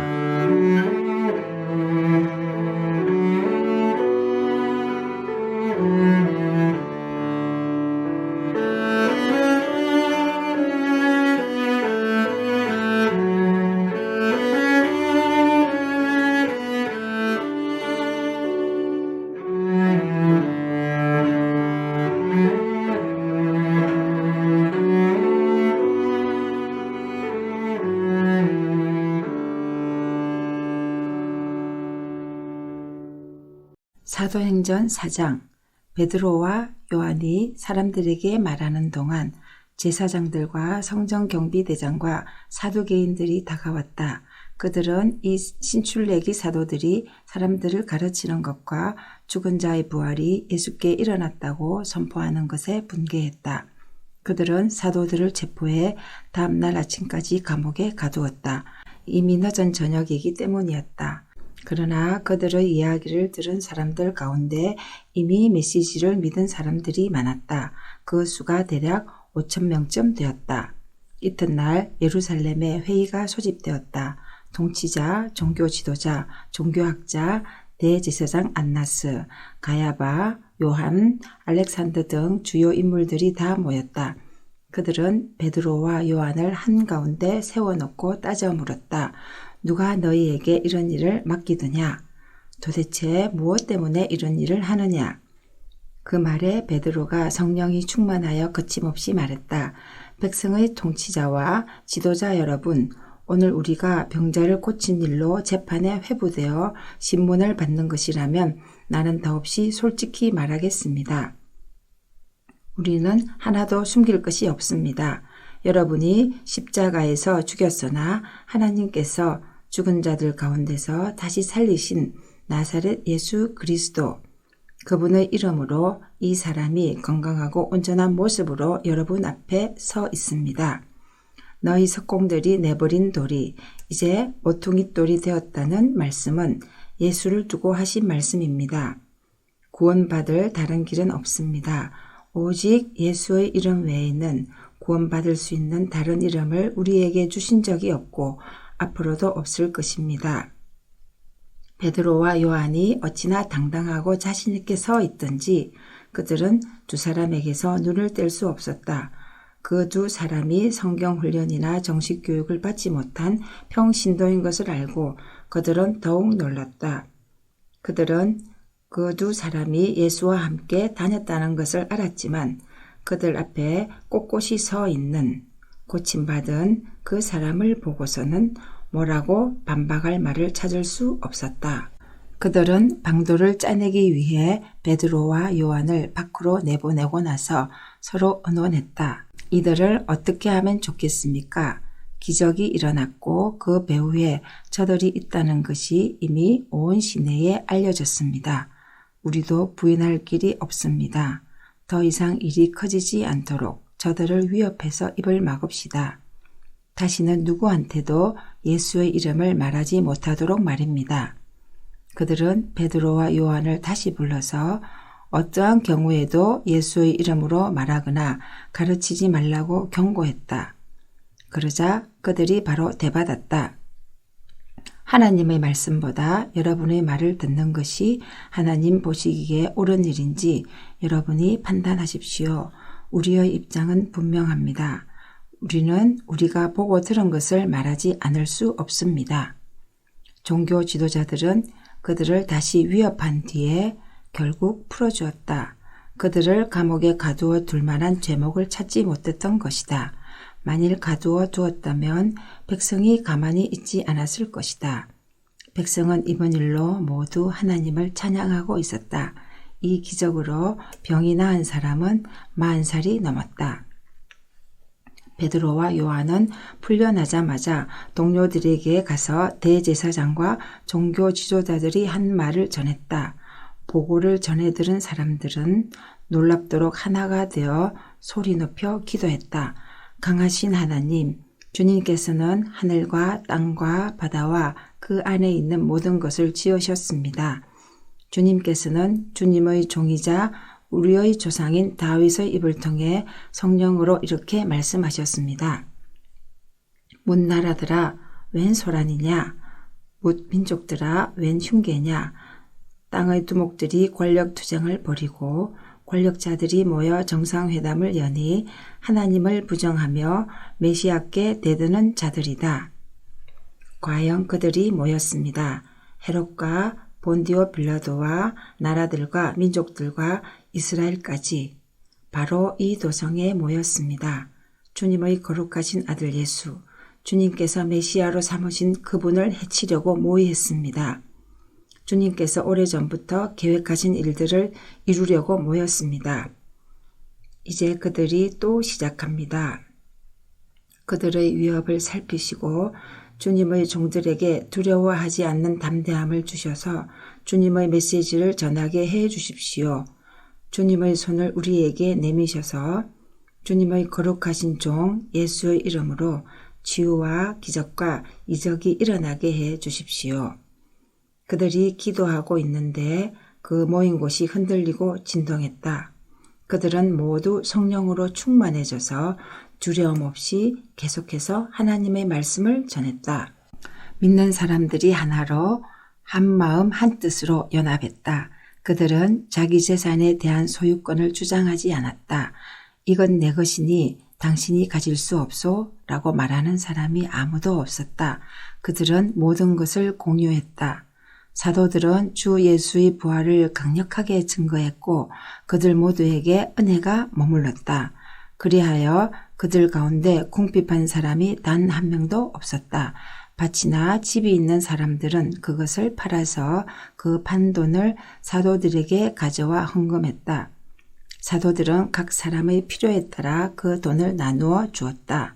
기프로스 태생의 레위 사람으로 사도들이 바나바, 위로의 아들이라는 뜻이라고 부르던 요셉도 자기 소유의 밭을 팔아서 그 돈을 가져다가 사도들에게 헌금했다. 5장. 그러나 아나니아라는 사람이 자기 아내 삽비라와 공모하여 땅을 판 돈의 일부를 몰래 자기 몫으로 챙겨두고는 나머지를 사도들에게 가져와 헌금했다. 베드로가 말했다. 아나니아야, 내가 어찌하여 사탄에게 넘어가 성령께 거짓말하고 땅값의 일부를 몰래 떼어두었느냐? 그 땅은 팔기 전에도 내 것이었고 판 뒤에도 내 것이어서 그 돈을 내 마음대로 할 수 있었다. 그런데 내가 무슨 생각으로 이런 속임수를 썼느냐? 너는 사람에게 거짓말을 한 것이 아니라 하나님께 거짓말한 것이다. 아나니아가 그 말을 듣고는 쓰러져 죽었다. 이 소식을 들은 사람들이 모두 하나님을 두려워했다. 젊은 사람들이 곧바로 그 시체를 싸서 메고 나가서 묻었다. 3시간이 못 되어서 그의 아내가 무슨 일이 있었는지 전혀 모른 채 들어왔다. 베드로가 말했다. 너희가 땅을 팔고 받은 돈이 이것이냐? 예, 그 돈입니다. 삽비라가 말했다. 베드로가 대답했다. 너희가 공모하여 주님의 영을 대적하다니 이 무슨 일이냐? 네 남편을 묻고 온 사람들이 집 앞에 있으니 다음은 네 차례다. 그의 입에서 말이 떨어지기가 무섭게 삽비라도 쓰러져 죽었다. 젊은 사람들이 돌아와 보니 그 여자의 시체가 있었다. 그들은 시신을 메고 나가서 남편 곁에 묻었다. 이 즈음에 이 일을 들은 온 교회는 물론 모든 사람들 안에 하나님께 대한 깊은 경외심이 생겼다. 하나님을 함부로 대해서는 안 된다는 것을 알게 된 것이다. 사도들이 하는 일을 통해 백성 가운데 하나님의 표적이 크게 나타내고 놀라운 일이 많이 이루어졌다. 그들은 모두 하나가 되어 솔로몬의 이름을 붙인 성전회랑에 정기적으로 모였다. 백성이 그들을 크게 칭찬했으나 그들 모임에 합류하기를 꺼리는 사람들도 있었다. 한편 주님을 믿는 사람들은 남녀할 것 없이 도처에서 더 늘어났다. 심지어 그들은 병자들을 메고서 길거리로 나와 들것과 이부자리에 눕혀놓고는 지나가는 베드로의 그림자에라도 닿기를 바랐다.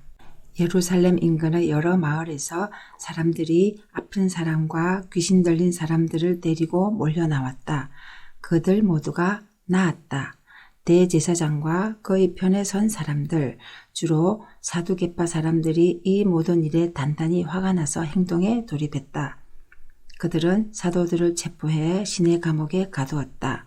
그러나 밤중에 하나님의 천사가 감옥문을 열고 그들을 이끌어냈다. 천사가 말했다. 성전으로 가서 당당히 서거라. 이 생명에 대해 말해야 할 모든 것을 사람들에게 다 전하여라.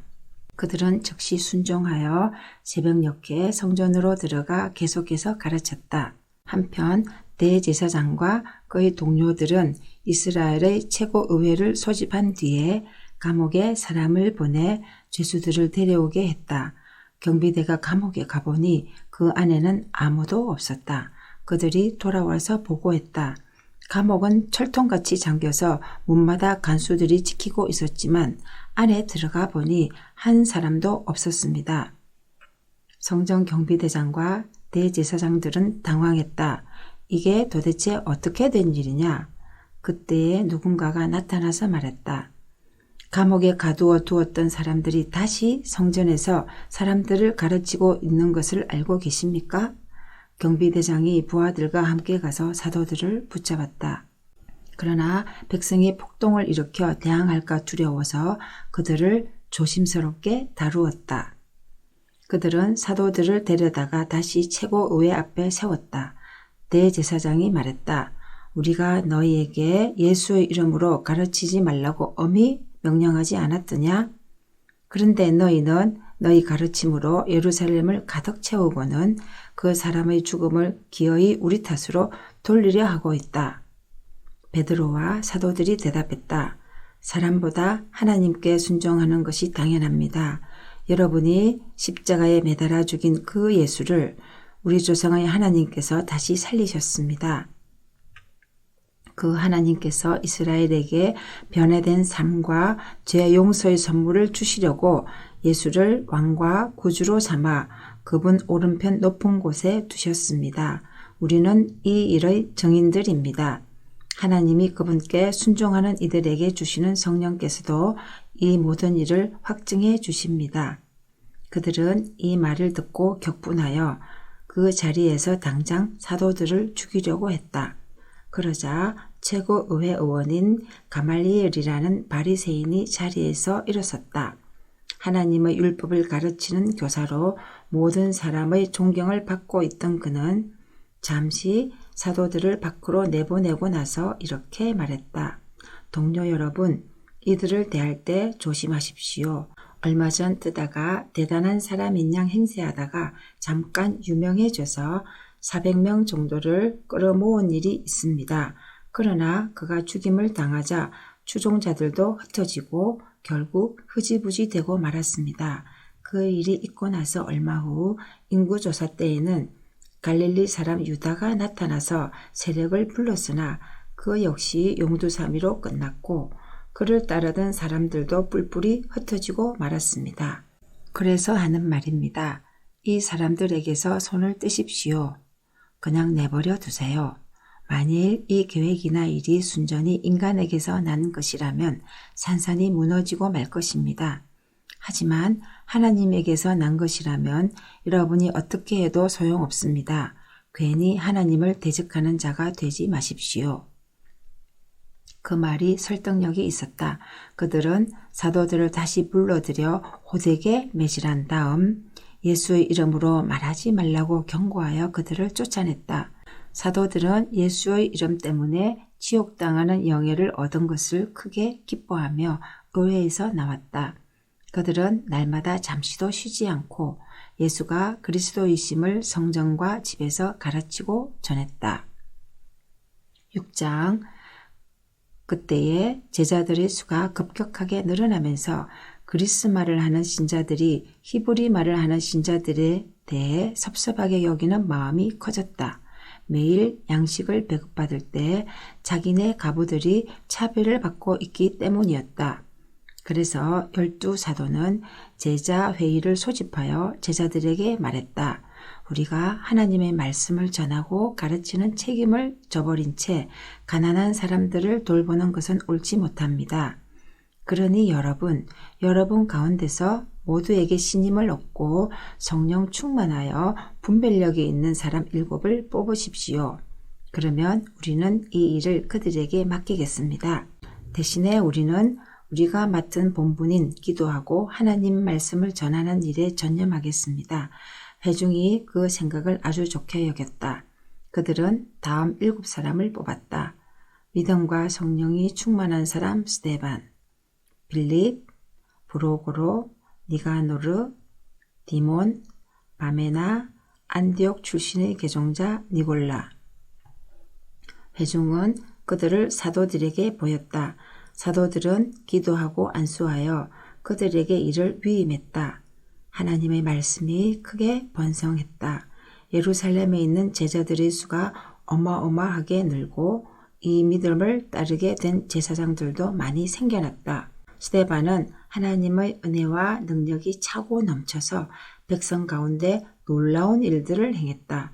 그것은 하나님이 그들 가운데 계신다는 틀림없는 표적이었다. 그때 회당에서 온 몇몇 사람들이 그를 반대하고 나서서 변론으로 그를 누르려고 했다. 그 무리는 종이었다가 자유인이 된 구레네 사람, 알렉산드리아 사람, 길리기아와 아시아 출신의 사람들로 이루어져 있었다. 그러나 스데반이 말하자 그들은 그의 지혜와 영적 기계를 당해내지 못했다. 그래서 그들은 몰래 사람들을 매수해 거짓말을 퍼뜨렸다. 이 사람이 모세와 하나님을 저주하는 것을 우리가 들었습니다. 그 말이 백성과 종교 지도자와 종교학자들의 마음을 휘저어 놓았다. 그들은 스데반을 잡아서 최고의회 앞으로 끌고 갔다. 그리고 자신들이 매수한 증인들을 앞세워 이렇게 증언했다. 이 사람은 쉬지 않고 이 거룩한 곳과 하나님의 율법을 욕하고 있습니다. 심지어 우리는 나사렛 예수가 이곳을 무너뜨릴 것이며 또한 모세가 우리에게 준 관습을 다 내버릴 것이라고 그가 말하는 것도 들었습니다. 최고의회에 앉아있던 모든 사람이 스데반을 쳐다보았다. 그들은 그에게서 눈을 뗄 수가 없었다. 그의 얼굴이 천사의 얼굴 같았다. 아멘.